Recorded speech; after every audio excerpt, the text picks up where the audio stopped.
এখন তো তোর ঢুকা দিলে আল্লাহ সুস্থ করে দেহ। এক কাম করে একটু পরে তোর দোয়া দে। আজান দিতেছে, নামাজটা পড়াই।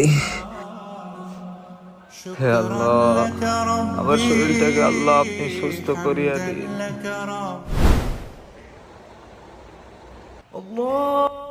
আজান দিতেছে, থাক পরে নামাজটা বারাম দে।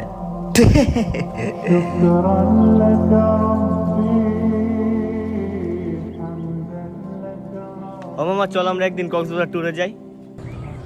কক্সবাজার যাবে? ইনশাআল্লাহ এই সপ্তাহের ভিতরে দিয়ে চেষ্টা করবো।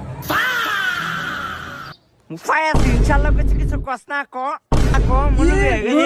মৌলবী কোথাকার আজি আমার ইনশাআল্লাহ কইছি। কথার কথা ইনশাআল্লাহ কও। আচ্ছা বন্ধু থাক, আসসালামু আলাইকুম, ভালো থাকিস। আবার সালাম দিয়া গেছে। আল্লাহ তাআলা খুব মহান, কারে কোন সিলাই ইনশাআল্লাহ কও মাফ কইরা দি। তার এক কাম করে এটার যায় ধোকা দেইগা। ফাস ওই খারো এই কই যাস? ওই ফাস কই গেছ? আয় নামাজে বইয়া পড়তে গো। ওই মুসলমানের বদদুয়া। আমি শয়তান, আমার বদদুয়ায় কিছু হইতো না।